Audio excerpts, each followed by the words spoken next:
كما أرسلنا فيكم رسولا منكم يتلو عليكم آياتنا ويزكيكم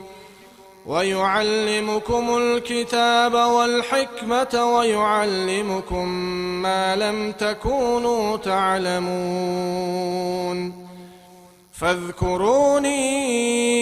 أذكركم واشكروا لي ولا تكفرون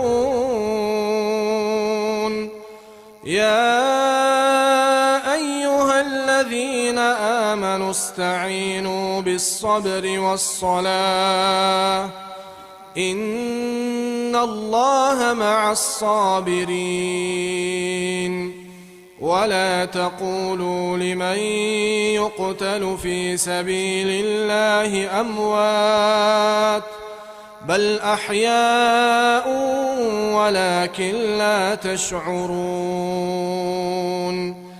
ولنبلونكم بشيء من الخوف والجوع ونقص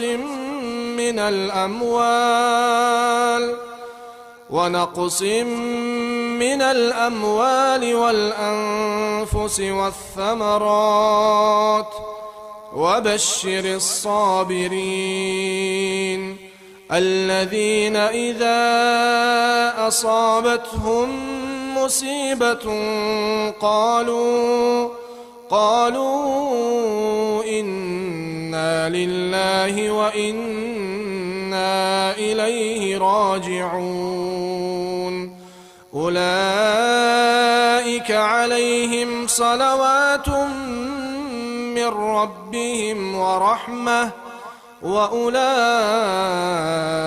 هم المهتدون.